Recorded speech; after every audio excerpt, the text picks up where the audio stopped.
It's time for today's episode of the UGA Sports Live Podcast, recorded in front of a slightly tipsy studio audience at world-famous Champy's Fried Chicken. We will have the latest on Georgia Bulldogs football, basketball, and recruiting. Watch live and send us your questions on the 11 Alive Sports page on Facebook. Be advised this podcast is off the record and not safe for work. Also, be sure to subscribe to the UGA Sports Live Podcast on iTunes and Google Play. Hey, everybody. Welcome to UGA Sports Live Podcast. My name is Rodney DeBulsey. I am joined by Jay Cruz, the recruiting superstar at UGAsports.com. And, of course, everyone knows Jim Donnan, the former head coach at the University of Georgia. We are broadcasting live on Facebook at 365 Game Day, and we'll share that to 11 Live Sports and a bunch of other Facebook sites. And we're also on our YouTube page.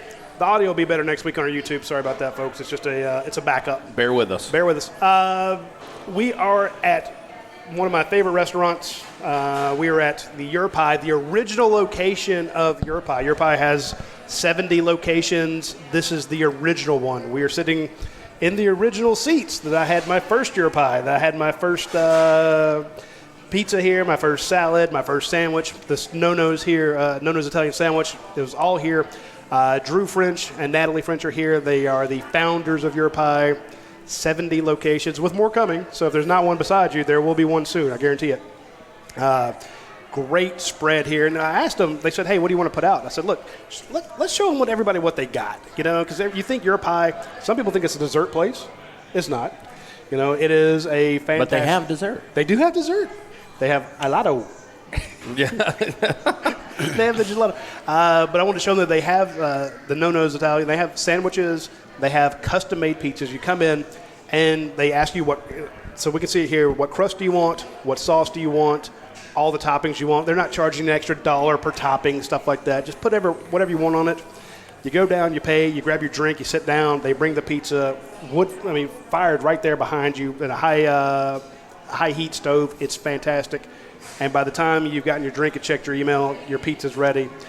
They have salads for those of you who are conscious about your waistline, like Jake. You know, Jake doesn't eat meat. Yeah, he's trying to become svelte. And of course, they have this new thing. They have the pastas. They're like 4 pastas. We have the Zito's meatball marinara down there on the end of my coach. You can't beat the 4 pastas. And actually, if you go to yourpie.com, they're giving away 10,000 of those. So go to yourpie.com. It's a great place to order one. It's a great place to set up for catering. So if during the show you hear that's because we're going to tear into these pizzas as we go along. Big week this week, Coach Donnan. We have Notre Dame is coming to town. I know we were talking about this in the spring. We talked about it in the summer. We've talked about it, I guess, for 2 years since Georgia went up there and won. It is a big week. I want to get your initial thoughts about Notre Dame coming to town, a top 7 matchup. The last time that Georgia, I think, had a non-conference game this big was what? How many years ago? 53 years ago, something like that, Dave? How long ago was the last non-conference matchup? 66. Hey, 53 years ago. So it's been a long time coming. So give us your thoughts. Well, you know, it's kind of anticlimactic. We've been talking about it for so long. It's glad to finally have it here. And I feel like that the one thing that we've done as a program under Kirby is really built our team up against some average or below average teams. But we've really looked pretty good doing it because of the way we've practiced and gotten ready and prepared all throughout fall camp, all throughout spring. And I feel good about the fact we've built some good quality depth and got a chance to look at some of these younger players. But, you know, it's showtime. Everybody's going to be watching. And, whatever we've been holding back, we'll let it go. And I just feel like – Do you think they've been holding back? No, I said if we have. Okay. I'm just curious in your thought. You've watched the team There's a few things that probably we could do that we haven't done. But I think Jake's going to run the wishbone, and he's going to be really good at it. Yeah. Did you catch it? Yes, I did. No, we're not going to do that. Hell, Jake would be a killer in the wishbone. No, he could do whatever you wanted. He'd be great at the line of scrimmage, getting you the right play. Yeah. But I think the main thing for us is just any game like this is avoid the hype as much as you can and don't hyperventilate during the week.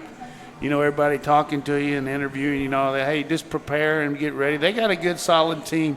I don't think they're quite as good as they were 2 years ago talent-wise, but maybe program-wise they might be because of the success they've endured here since that loss to us. They haven't lost many games. They know how to win, and they got a good coach. And they got a very good quarterback that's going to give everybody problems, the way he can move around in the pocket and find the open receivers. Defensively, they take some chances, but they're not quite as athletic as far as what they were before, in my opinion. But it's only 2 games, so it's hard to tell. But looking forward to seeing how we really put it together Saturday night. When you are looking towards the excitement of this game, you talk about the hype, the media, the fans, everybody's trying to make this as big as possible. Is there what is the insulation to keep people from going too crazy?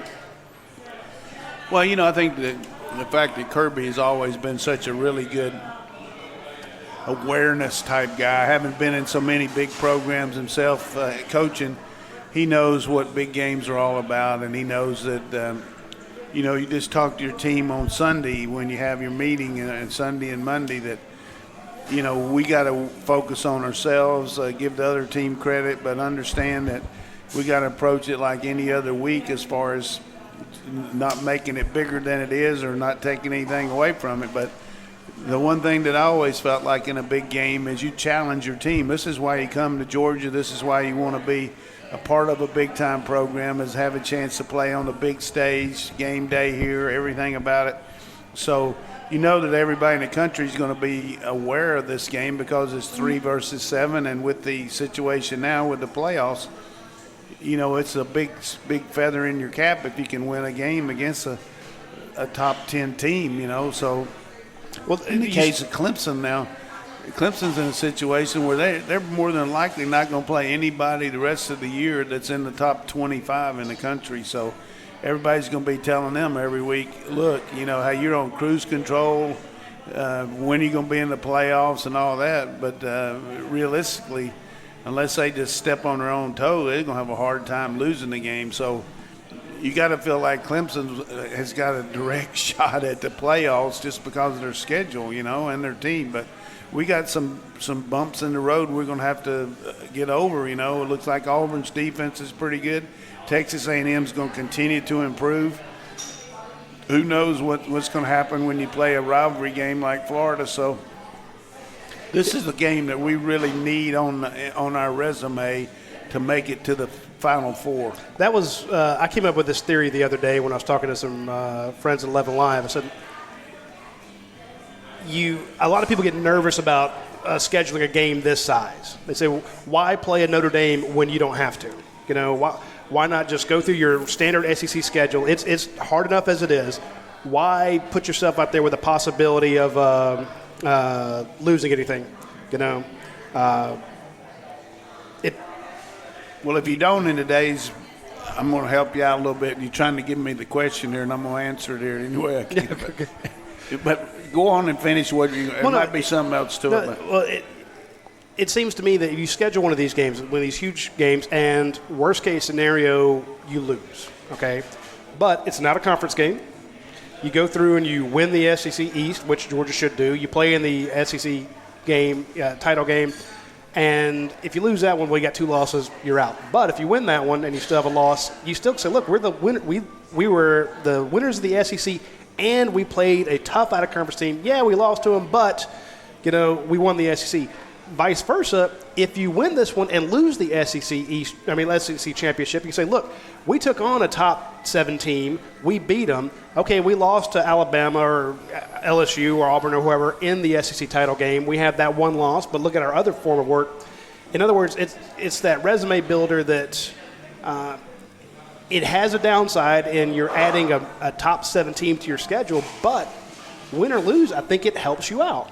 Yeah, you can look at it both ways for sure. You answered it pretty much yourself from the standpoint of. That was my theory. So that's a good one. But I think the main thing is, and you look at our future scheduling, based on the way the BCS is right now, you've got to have some quality wins to enhance the fact that you're competing for one of the 4 spots. And regardless, even though your goal is to ultimately win the SEC first, but we're looking at trying to get to the national championship game and win that. So it's just a very difficult scenario now, the way these people control everything with the voting, that group that votes every week and at the end of the year that really determines who's going to be in it.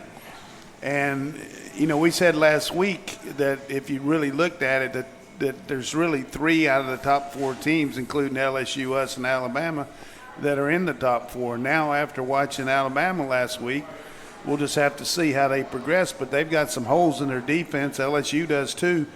But they've played, probably a little bit better teams than we have. But who knows? But I think the big thing, though, is it is what it is. We can't do anything about it.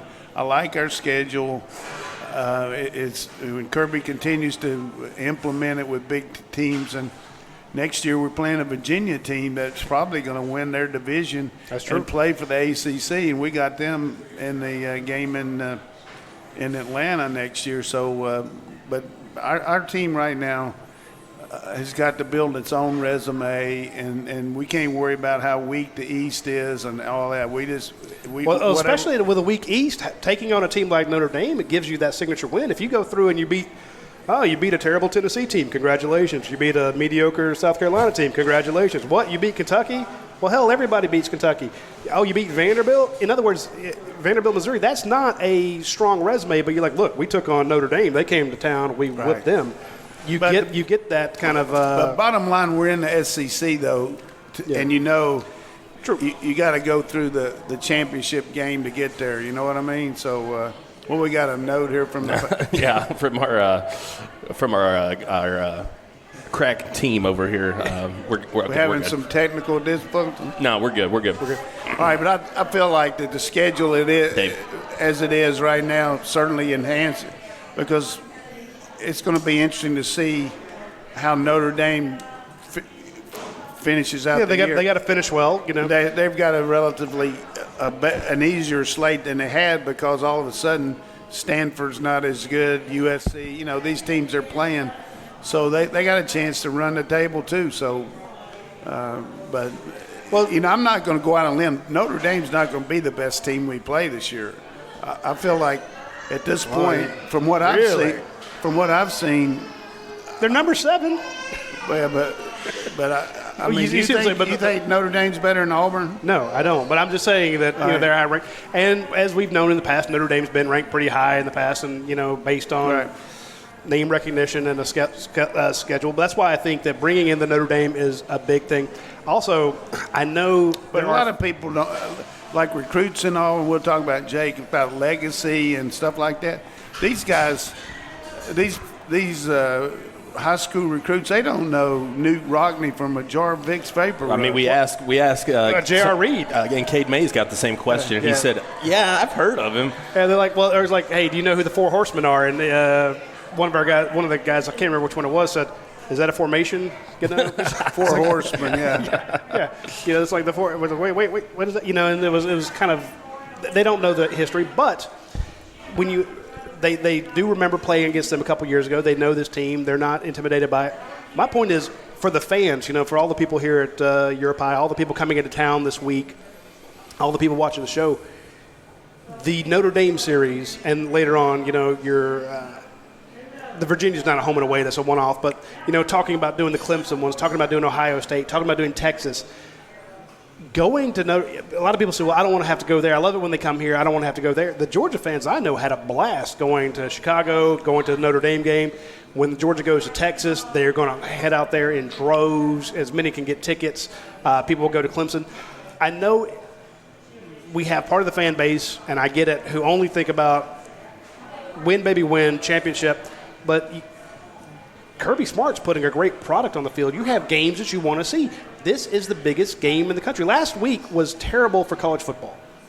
hardly any big games worth watching. It was awful. It was. I mean, I was excited because we had the 12 o'clock kickoff here in Athens. I wanted to get home and watch some ball. We never get to watch games. Oh, it was awful. I really liked USC and BYU. Well, there you go. You see what I'm saying? So here's a situation where you got great football being played, and you see a couple powerhouses that are not just doing it in a bowl game that doesn't mean a damn thing. You actually have a game that matters in the standings, and I appreciate the coaches saying, let's take on Notre Dame, let's take on Texas, let's go after Ohio State, let's go after Clemson, let's go UCLA. Or hey, remember they had one set up with Oregon to go. Just give us good games. When they help you with your schedule, to me, and again, I don't want to say win or lose because you need to win them, but even if you lose, you still have that, the fact that you played it. And I think you do, but I think at this point, I mean, I'm not even going to consider that, but that we would lose. We could, but I think it would be devastating to us at this point in the BCS to lose to Notre Dame. We'd really have a tough road to hoe to get in, but we could win the rest of them.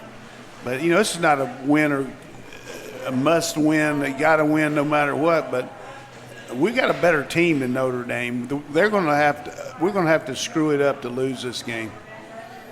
Yeah. Do you think the line is fair?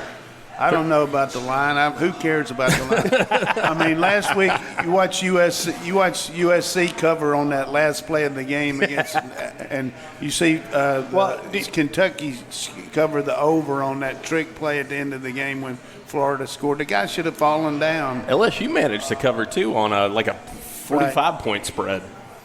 55, yeah, against Northwestern State. So and Alabama didn't 2 weeks in a row that Alabama hadn't covered on the last play of the game. 2 weeks ago, New Mexico State kicked a field goal. Well, then I won't bust you up on the spread, but give me this: do you think you expect Georgia to win? I think it's a realistic spread based on what I've seen of the two teams. But I'm not saying. Don't waste your money on it. Coaches are giving you betting advice. I'm not Danny Sheridan on that, but I do feel like. But you think it's a 2-score win? I don't know that. I know that right now, if you look at our first 22 and their first 22, I like the matchup. I like the fact we're playing in Sanford Stadium. I like the fact we got a quarterback that's played a lot of big games and knows what to do, and we're an explosive team that really can make a lot of plays from anywhere on the field. It'd be different if we had a hard time scoring like we did going in there 2 years ago. That's a good point. We were not an easy scoring team then. We developed into one, but we played that game not to lose. Absolutely. That was tight. What you had to do with a freshman quarterback on the road, all that. But now we got all guns blazing now. We got a lot of things. And our defense is so much better. Even though we had Roquan Smith and all those guys, we're so much better than we were last year. Now we're starting to be close to what we were in 2017 on defense. Wow, that's pretty impressive. But before we take a break, I want to mention one of our biggest sponsors, Athens Ford. Athens Ford, they're about maybe 3 miles from where we're sitting right now. If you swing out there at the west side of Broad Street, Atlanta Highway, they have 1,015 vehicles for you to peruse. Every one of them, I can't imagine one that wouldn't, will come with a lifetime powertrain warranty, new and pre-owned, so long as the pre-owned vehicle has less than 80,000 miles on it, and I don't think they sell any more ones that have a whole lot more than that. But fantastic lifetime powertrain warranty that you can't get anywhere else. So, of course, you want to swing by our good friends at Athens Ford. And I know for a fact that they've come in here and eaten, so kind of a little. Why would they not? I'm just saying it's a little cross thing, When the Athens Ford folks, they're not idiots. They want to go have a good meal. They swing by your pie and have one of the no-nose Italian or the salad. So great folks out there. I guess if you're coming into town for that Notre Dame game, it's an 8:00 game. You got all day to shop for a car. That's very true. You've also, if you want to make it quick, you can get the Your Pie app and order ahead of time, so you can get everything ordered on the way into town. Take that to the tailgate. Yeah, usually because when you come in, there's a line to get into. Just about every Your Pie I see has this huge line to get in and out. So if you're doing it ahead of time, it's pretty smart. We wanted to make sure that we got on the stream so we could show you all the great food that we got here today. The No-Nose Italian, we got the Nat right here, Southern Heat, a fantastic loaded salad, and that brand new pasta that they're knocking out of the park here. So with the pastas, they have the Zito's meatball marinara, the cheesy Alfredo, the non-baked. The Nat Bake. There you go. So they have the natural pizza here. They actually have a Nat Bake version of it. And you can get, they'll also do the huge pastas for catering. You get the giant. Get you a big tray. Yeah, big tray of it. So you're getting about that time of year. Hey, you're having a tailgate for the Georgia Notre Dame game. Look, you want to have a good time. You don't want to have to worry about cooking. Put it in with the people here at Your Pie. They'll make all your dreams come true. Yep, absolutely. All right, we got some questions. We got a ton of questions this week. Everybody wanted to know. I like this one from KCKD. He says, Coach, if you were coaching the Irish, how do you go about approaching Georgia's defense? Where do you attack it? He said, I've been listening to previews and their fans, and it's been all over their boards. What do you do? Do you think I'm going to tell you? Come on, Coach, tell us how to beat Georgia. I knew that was going to be the answer. Seriously, man. Hey, go to your own board. I'm not going to tell them what to do. All right, Dr. Don wants to know. But seriously, there's some things that I would do, but I'm not going to put that out. And then with the internet right now, hey, Coach Donnan says. I'll be going over there tomorrow, and Kirby would say, who are you? What's your name? Kirby will be ordering a sniper fire from the roof. I got some good ideas what I would do against any team, but, all right, how about this? One thing I would say about Notre Dame is you got to, and this technically, you got to avoid the lost yardage plays. You can't get behind the sticks against our defense because when you got the threat of the run and the pass, you got a chance against anybody. But when the only thing you can do is get behind the sticks and throw the ball, our defense is going to cover you well and really rush the passer. So I would say avoid the lost yardage plays would be that, and then defensively, you just got to be careful about putting too many people in the box trying to stop the run because you got too many guys to hurt you on the perimeter. Let's flip that on its head. How do you go about attacking the Notre Dame defense? What are some of the things that you see there? Yeah, I think the big thing for us is use our size with the offensive line. We got some real advantages there. They're quick, but we got to avoid the penetration that they're going to try to get and get the ball to the edge. If we get it to the edge, our perimeter blocking's been outstanding. So number one thing in this game, though, is take care of the ball. Number two is avoid the penalties that get you behind the sticks. As long as we take care of the ball and don't give them any easy field position with our kicking game, I think we got a really good advantage there. And we're going to talk about games in the kicking game. A&M's playing against Auburn Saturday in a game. It's a tight-fit game. A&M's got the best punter in the country. Their net punting is unbelievable. Auburn's giving up punt returns right and left, over 40 yards a game. Really? In punt returns, and have not been very good at punting at all. So a tight-fit game, that makes a lot of difference, you know what I mean? Even though Auburn has a little advantage with their defense. But in our game, I think the fact that we do such a good job of attacking the perimeter with a big running game inside, that we can get the ball outside with our speed sweeps and things like that. And athletically, they're going to have a hard time tackling our guys in space. Look at the Clemson game last year. The speed difference between Clemson and Notre Dame was very vivid in that game. And I think that's the difference in this. Our speed is just a really decided advantage. Well, let's say Demetrius Robertson comes back. We know he's one of the we first met him at a track meet, so we know he can fly. If Tyson Simmons, again, another track meet guy, James Cook. Tyler and Tyson. I was going to be Tyler, he can fly. Tyson Campbell can fly, though. Well, yeah. But on the other side. I'm just saying.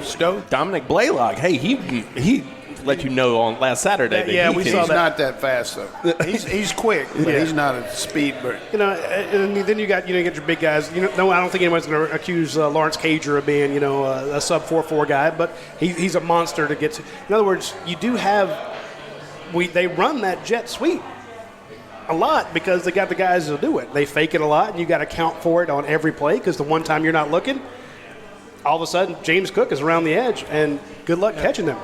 Yeah, the thing I like about the symbolism of that is the counters off of it, the ability to affect the perimeter is the guy that's covering him, is he going to run over there because he's in man coverage? If he runs across, you know what they're in. Exactly. And so you got some misdirection back the other way.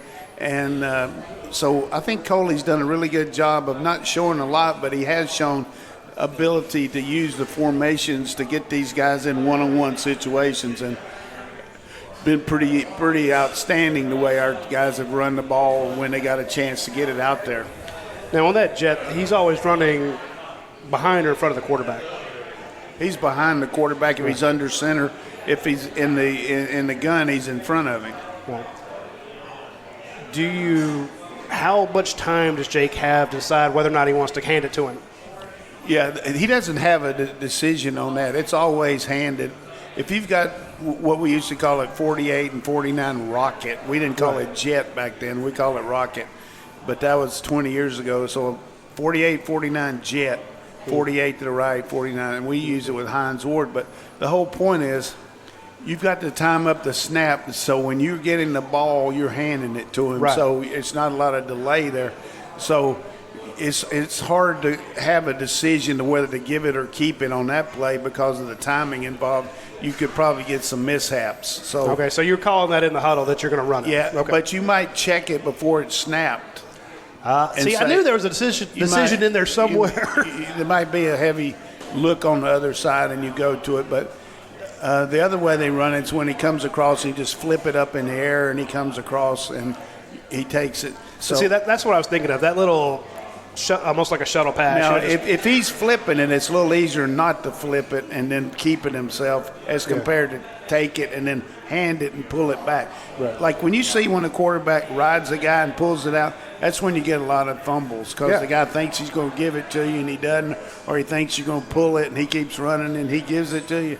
But usually speaking, here's a real good way for anybody that doesn't know anything about football can sit up there with their husband and say, hey, I heard this on the show. hey, This let me is get out my what-" pen. I need to take notes. If the ball comes out on the inside, it's usually the quarterback's fault because he didn't get it to him. If it comes out on the other side of him, it's the back's because he didn't secure it. There you All right, go. there you go. Everybody get that?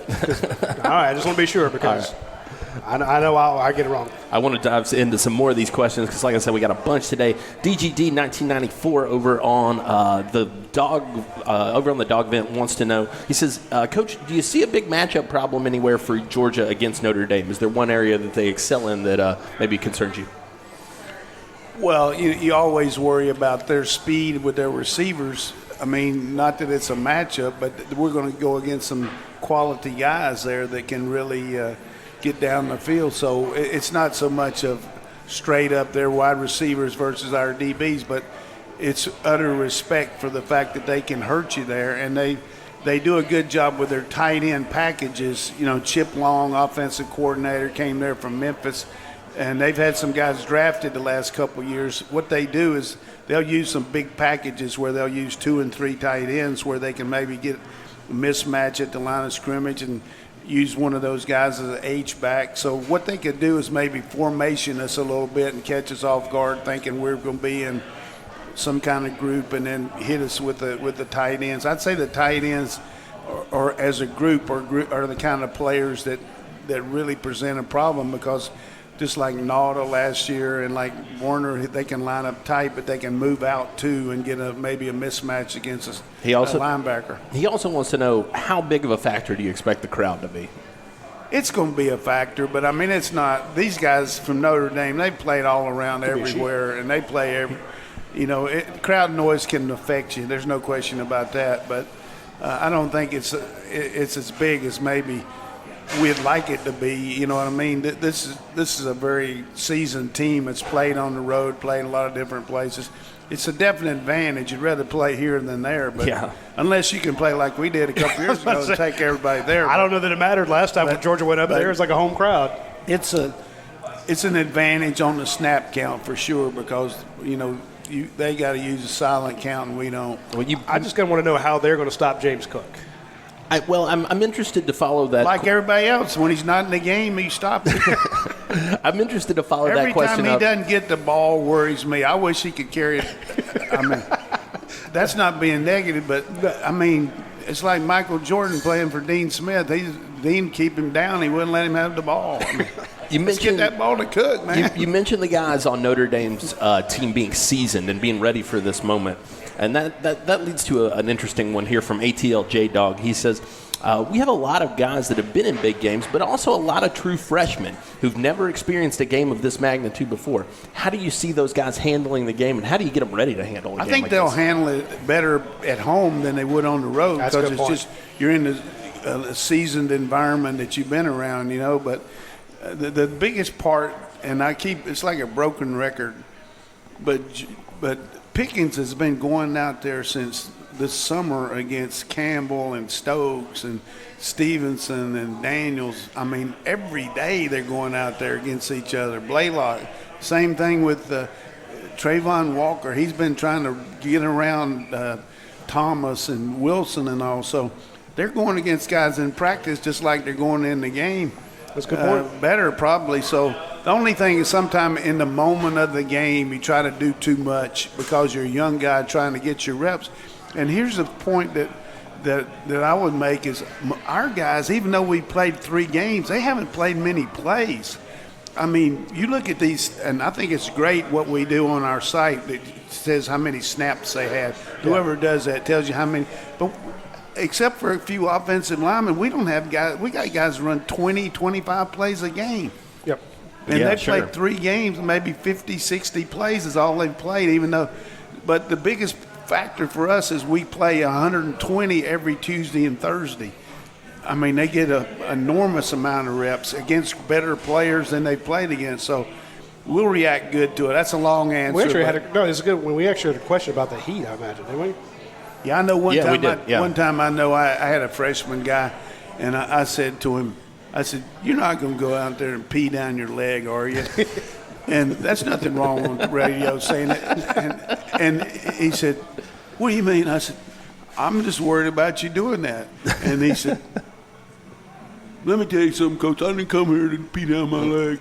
And I'm not going to tell you who it was, but he came out there the first round out of the box, and he made the other team pee down their leg. There you go. Well, and it challenges manhood a little bit. He responds. And Kirby Smart mentioned yesterday, and I think it is a good point. A lot of these guys that, more and more you're seeing these top-level recruits come in having big game experience from high school games. I mean, they're playing against super talented competition. Where did you just go?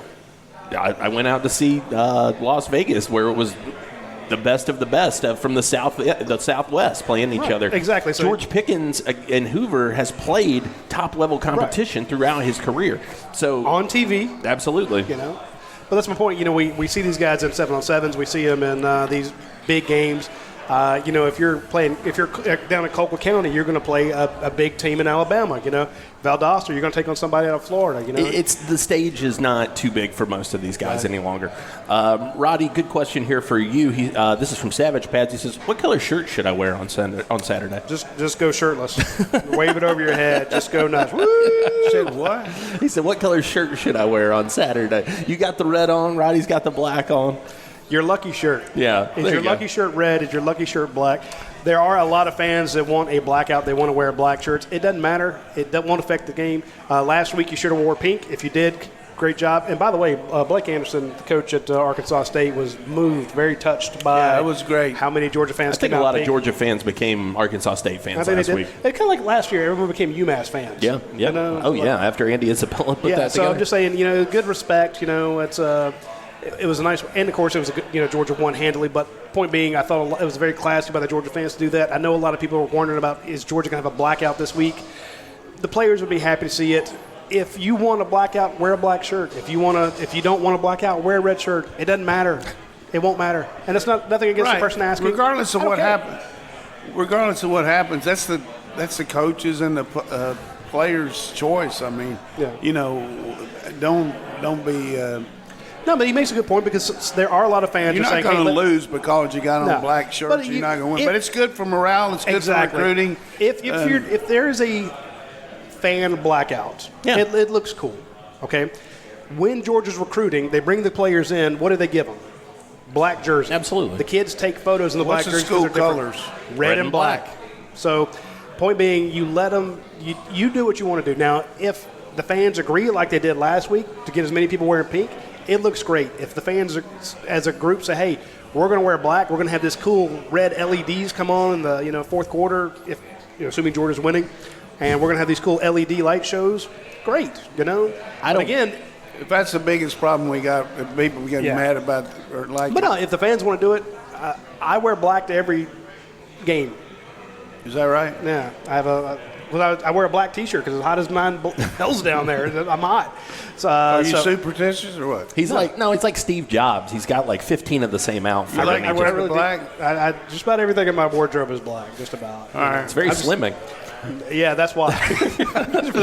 But no, it doesn't reflect. When I'm looking through the viewfinder, if I have a bright shirt on, it reflects on the viewfinder. It's easy for me to see. It's an old photographer trick learned it years ago. But I look forward to those pictures you take. You do a good job with it. I mean, and I'm looking forward to this week, the recruits that are going to be here. I understand there's going to be close to 50 unofficial visits and like 5 official. It's bananas. It's ridiculous. I don't know how you're going to really how you're going to be able to. I expect an interview with each one before Sunday morning. I told everybody last week. Last week was probably the fewest recruits I've ever seen at a Georgia game. I didn't really spot anybody, but I think that you were getting ready for this week and making sure that you could really blow it out. Last week they did a great job of hosting the boys and girls clubs from all around the area. That was great. A lot of kids on the sideline, so that was a cool experience for them. But this weekend we've got the visitor list up and running at UGASports.com. We're updating it constantly.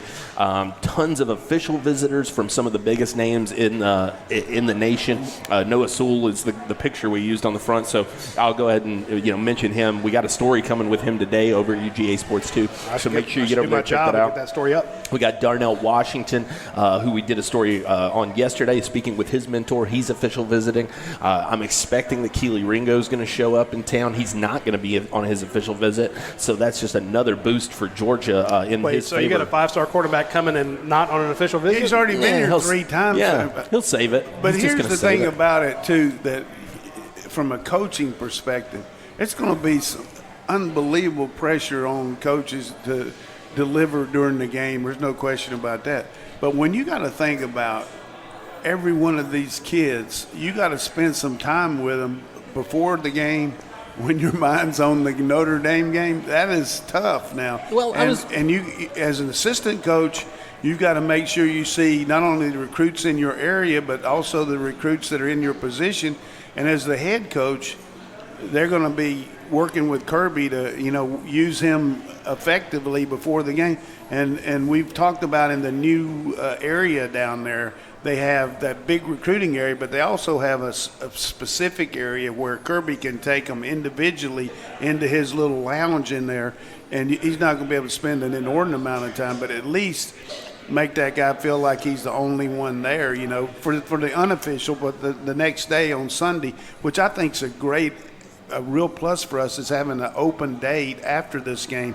We'll be able to work the heck out of these guys on Sunday, which we would anyway, but it won't be like we got the game pounding down for the next week. So, but I'm telling you now, you got to be on your P's and Q's, because anything you do that would make them. That was Coach Brian Kelly wanting to know why I wouldn't tell him what to do. But why'd we call that play, Bear? In all seriousness about Kirby, though, he's got to be making sure he doesn't shun anybody that's here, because let's just say this Mims kid comes in from down in South Georgia, a rising, he's just he's a junior now. Junior now, yep. For 2021. You got to make him feel like he's the only guy there, you know what I mean? But at the same time, you've got Sewell and all these others. So it's going to put a lot of pressure on the coaches, and they can handle it. They got a good staff, and they'll do it. But I'm going to tell you, you talk about an atmosphere before the game, and you walk out on that field with Sewell before the game and put him out there on the 50-yard line and say, hey, you ever going to see this in Utah or Oregon? No, maybe right. A little bit in Oregon because they got a great fan base and all, but they got 50,000. We got 90-some. This is going to be a humongous recruiting weekend. I'm talking about as good an atmosphere as you could ever bring a recruit. There's no question. you put yourself in the place of a young guy that hasn't been recruited, and this is his first or second experience. Everything he does for the next 3 years is going to be compared to this one first time he saw Completely. it. And actually, I was mentioning that I was talking to West Blankenship at 11 Alive yesterday about a kid like Darnell Washington. You bring him out of Las Vegas, hey, maybe you throw the tight end a few times. You're a 5-star tight end. You get him, say, hey, look, this is what we did with Eli Wolf, who's not a 5-star tight end like you. Very Leonard Pope-esque type guy. And you say, look, you take him into, as Coach says, you got that little meeting room on the side, and you spend some time with him, and then Sunday you glad hand a little bit and say, look, what you saw last night is what we're going to have here. And here are the other games that are going to be coming to town when you are enrolled here. We're going to have other games with 90,000 people screaming like that. You've seen the lights, the night game. You've seen the atmosphere. Here's the bar. Now, when you go visit, where else is Darnell going to visit? Miami. When you go visit Miami, you're not going to have the same thing. Hey, go visit Alabama. It's going to be very similar, but now look at where we are on depth chart-wise. So you're going to have that. You're going to be able to set that bar in a meeting, a game like this, and I think that's. Well, the other thing that helps on that too is, when you look at this list of our guys that are coming, say you look at our squad, and also you start talking to these other guys that have committed to us that are coming here, and say, you've been around us before at camp, at these meetings. And these are kind of guys you want to be on the team with. Look at who's here besides you.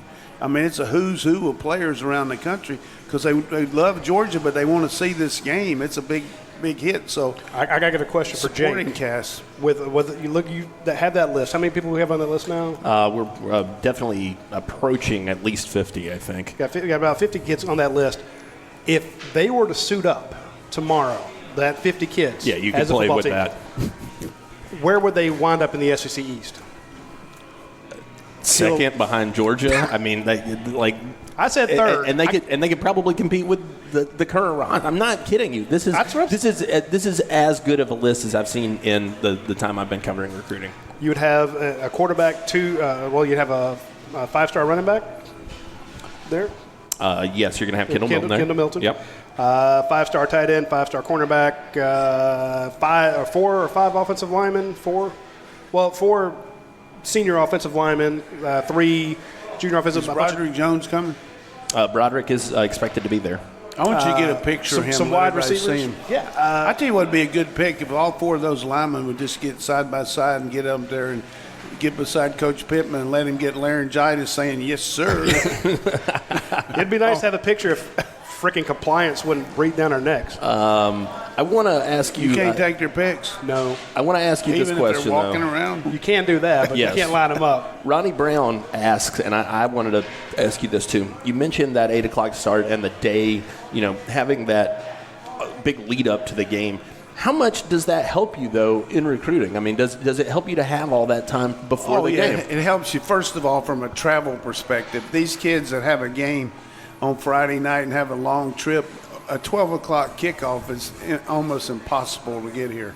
But now you get a kid that comes to a 12 o'clock game and you don't get to see him much before the game, and then after the game you talk to him a little bit. But now these kids can come here, they can go around campus, they can see everything. It's just unbelievable advantage playing later, you know what I mean? Plus the coaches can spend some time. I mean, there's only so much you can do with a team.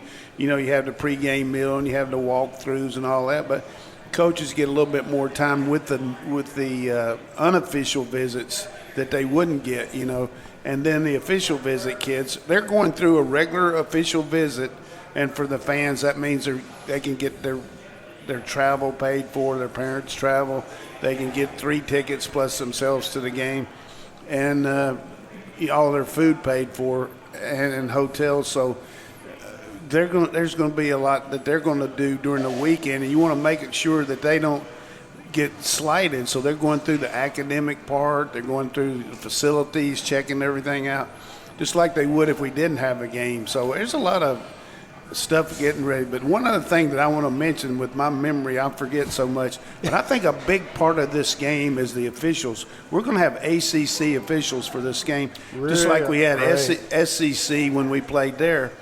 And there's not going to be neutral site guys, like somebody from the Big Ten or Pac-12. All right, well, Georgia's going to lose. So you just told us right there. But I'm just saying, sometimes guys call pass interference a little different. Sometimes they let you hold a little bit more in the offensive line. Sometimes they're a little bit more, emphasis on certain areas and others. So we're going to have to adjust the officiating a little bit in this game, I think. And I'm not saying it's going to hurt us, but it's different when you've got, we played 3 games with SEC guys all the way. We had 2 home games, and we had the game at Vanderbilt. So it's fair. If when Georgia went up there, you're right, Georgia, they did bring SEC officials for that game. So it's fair for them to bring ACC officials here. It makes sense. But I have a long-standing diatribe against officials. I know how hard it is. I get it. They affect the game too many times. The ACC officials have helped me over the years and hurt me, and the SEC officials have helped me and hurt me too. But every time they say that Al Ford is the guy in the booth, it makes me barf. He's the one. He's a good guy, but he's the one. His group's the one they call it Jasper Sanks for him. But he's a guy in the replay booth now that makes those decisions. So. But no, I've seen Al Ford. Every time I see Al Ford, he comes up to me. It's like it's on Laugh Anderson. I'm so sorry, Coach. Well, he needs to do penance. That doesn't do me any good, man. They screwed that up royally. All right, a couple more questions I want to get to here. Coach. Hey, but no, before you get to questions, okay. I got to mention one more of our sponsors. We had a situation where one of our readers of the dog vent reached out to Aaron Overhead Doors and had them come out and do some work. I think they're getting a custom door. I'm not sure what was going on. That customer at UGASports.com who called Aaron Overhead Doors, who's a big Georgia fan, and I talked to Ryan Lucy. He's bouncing off the walls for this game. You remember, you get 10% off if you let the Aaron Overhead Door guys know that you're a Georgia fan. This customer saved $400. Wow.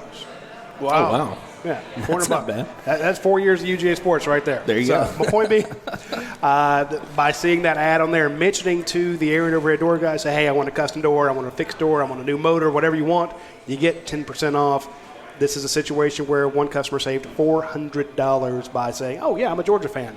So it pays to follow Georgia and to call Aaron Overhead Doors. No question. Hop in your question. All right, Ronnie Brown. Must have got a nice garage door, man. If you say well, they do custom work out there where they'll bring in these wood panels and stuff. Wow, and different windows. I mean, they can make stuff that just looks beautiful. Like that's artwork. Impressive. Ronnie Brown wants to know, Coach, how impressed have you been with the balance that you've seen on offense, considering rushing and passing yards are almost identical to this point in the season? Well, it's worked out good. I mean, for the stats to look like that.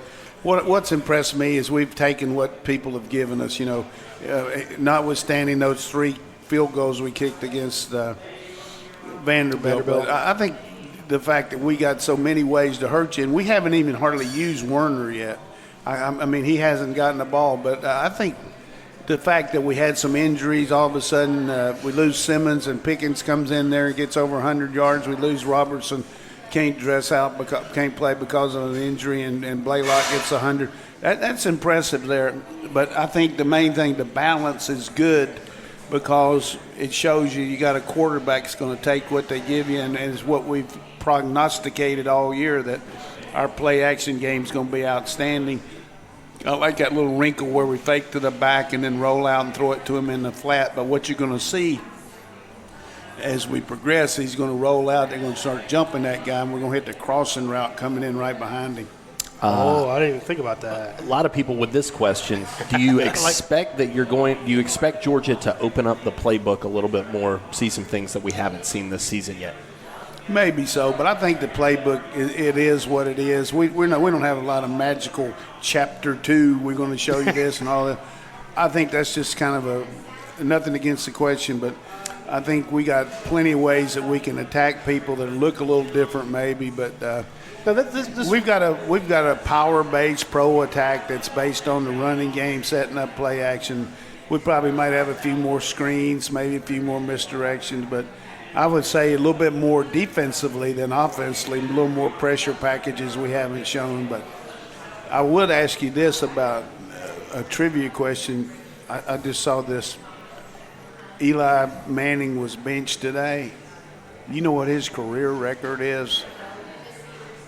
No. 116 and 116.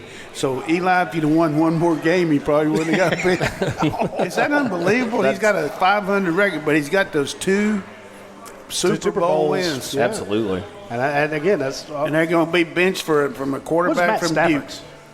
What's Matt Stafford's career record? It's got to be sub 500. That's what I was thinking. It has to be. Low. Yeah. I mean, those teams have been His supporting cast is lower than terrible, Manure, man. But to the point about new plays and stuff, you touched on it, Coach, said, look, they haven't used Charlie Warner a whole lot. We saw a few wrinkles with Eli Wolf, and I'm thinking line up, give the ball to DeAndre Swift, Brian Herrien, you're going to have good things. But if I'm an offensive coordinator, my biggest concern is the fact that last week we saw James Cook line up in the backfield. We saw him line up in the slot. We saw him line up wide one play. Yeah. And then you got Charlie Warner who can do all that stuff, not knowing where the ball is going, but without doing any of that. I think back to Gus Malzahn, that trickeration, where they have like five guys meet in the center, then they break out. You don't know who has the damn ball. I like the situation where if you were trying to flood the box to take away the run for Georgia, they're going to beat you on the outsides. If you're trying to go man with them, you're going to get mismatches with Charlie Warner or Cook. Yeah. I just think that, to your point, I don't know that you need to introduce a lot of new plays. Yeah. Just take advantage of your mismatches, and you got a bunch of them. We got elite players. We got a lot of elite skill guys. All right, we got a couple of requests to bring back something that we did last year and we haven't done this season, and I've been forgetting to do it. Really, people just want to know who's your MVP on Saturday. Who do you think has the game that kind of puts it over for the Bulldogs? Didn't I just announce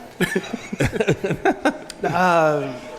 I let Coach go first while I think about it. I'm a little slower. I'm going to say Kirby Smart, and the reason I'm going to say that is that this is a culmination of what he's built here. And it's like when you were in high school and all of a sudden you were able to get enough money to buy a new suit and you had a chance to go out there and strut your stuff. Yeah. That's what we're going to do Saturday night. We're going to strut our stuff, and it's all based on what he's built here, a cumulative effect of getting after their ankles. Thank you for editing on the fly there. I expect Georgia to score.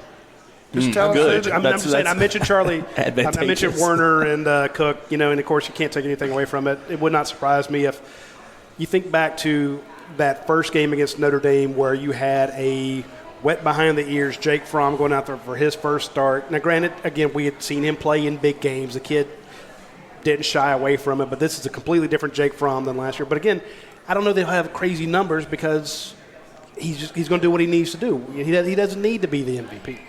So I'm going to go defense. I think you're surprised, and maybe I'm having flashbacks to that last game, but I'm thinking an edge rusher.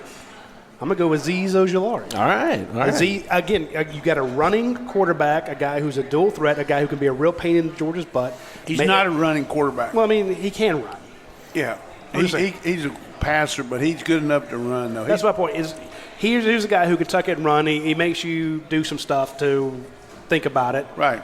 So you want to take away that from him. You keep him contained, make him pressure him, and give me Azeez Ojulari on the edge. That just to, and again, it may not be a huge in statistical. It may not be there, but that's a guy who said, "Look, you're not going to roll out my way without some sort of interference. I'm going to set the edge and pressure the quarterback. Give me Azeez." Chuck Ward says Cook will be the straw that breaks the back. I'm going to I really think that I'm going with two guys. I think Eric Stokes on the defensive side of the ball, I think this is his national coming out party. I think this is where people really get a feel for him. He's going to lock down his side of the field. I really feel that he's in for a big game on Saturday. And then you mentioned, Jake Fromm. Is he going to have to do this?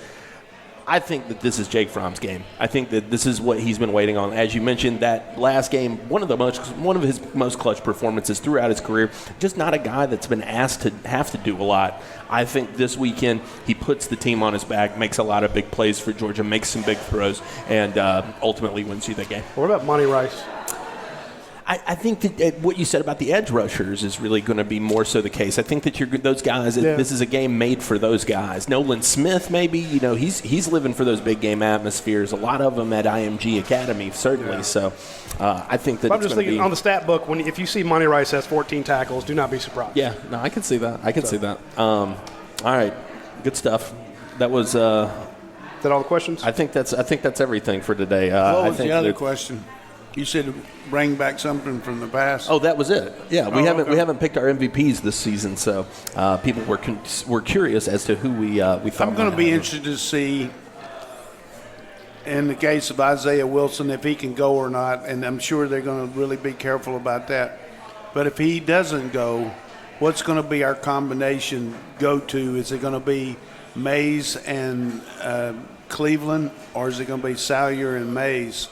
And how much of those are we going to – and you'll see how we feel about it, because that'll be how we started out in the game, because all three of those guys are really good players.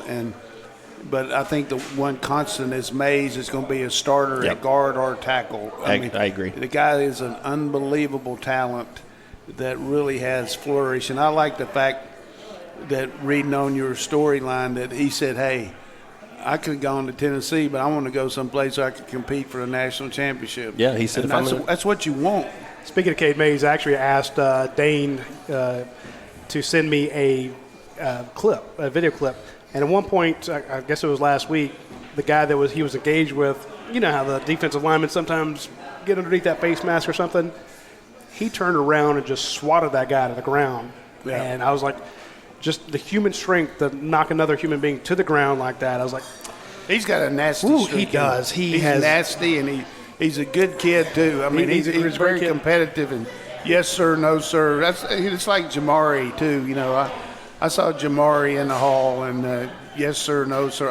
They're good. Were you kids. able to get past him in the hall? That's difficult.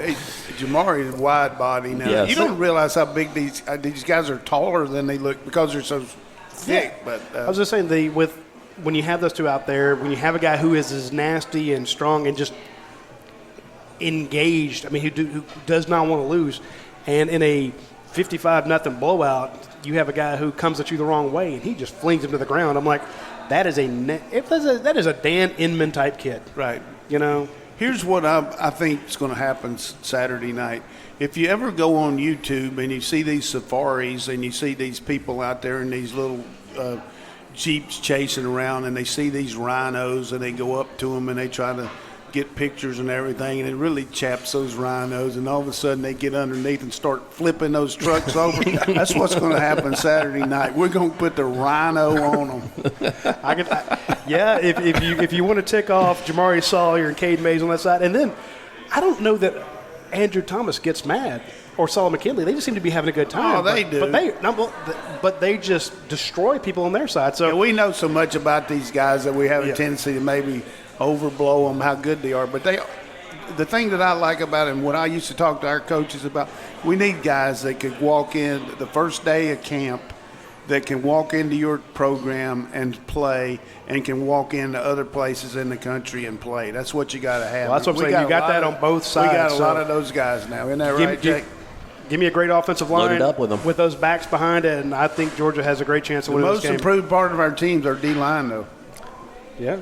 I would agree. Hey, shout out to Tyler Clark, who's having I think a fantastic bounce back catching season. some of that old form. And I wouldn't be surprised with the depth we're creating in Rochester's situation. It might be in his best interest just to not play and play next year if things keep working. He could be a redshirt guy. I agree. Rochester redshirting, I mean, that'd be huge for him if he could do it. I'm not saying it'll happen, but I mean, he's already missed 3 games, but I mean, he's probably ready, but another year with his knee being stable and all, hey, who knows? Well, you got Jordan Davis in there doing what he does, and you were right about David Marshall coming back. You said he wouldn't come back last year. He didn't. He's back this year. He looks good. And then 95, who am I missing right there in the middle? Devontae Wyatt. Done a good job. He has done a hell of a job. That guy is in a lot of plays. He moves faster than I thought he did. And you're right, Coach. That defensive line has been lights out. Anyway, we could talk Georgia football for hours and hours, but there's a lot of pizza in front of us, a lot of sandwiches. Jumping up at us, man. And that new pasta that they got here. And the here. new pasta that coaches I picked at it a little bit. picked it down. You didn't even need a fork I'll for over it. to the fork. He's like, no, I'm good. So when you get a chance, swing by Europe High, grab you some pizza. Big shout out to Cable East for sponsoring our show. Athens Ford, air and overhead doors. We didn't mention Academia. When you get a chance on it's the off week. Mm-hmm. Coming to town, swing by Academia Brewing Company. They have Athtoberfest. Ton of bands, inside stage, outside stage. Great beer, great food. So swing by Athtoberfest out at Academia Brewing Company. Don't forget, you can get Academia here at Your Pie as well. They carry all the local brews. Just saying. So, again, that cross promotion, you notice there's kind of a theme there. All of our sponsors take care of each other. They take care of us, which allows us to come and do this show for you guys. So be sure to swing in and have a Your Pie or an Academia. Or, of course, you can also swing by our buddies over at Champions. Absolutely. It's an 8 o'clock kick. If you need chicken, get over there. Anyway, be sure to tune in next week to Tuesday at noon. We will have another episode for you then. You guys take care. Rhino. That's it for this episode of the UGA Sports Live Podcast. Tune in next week for more Georgia Bulldogs news and notes from Athens.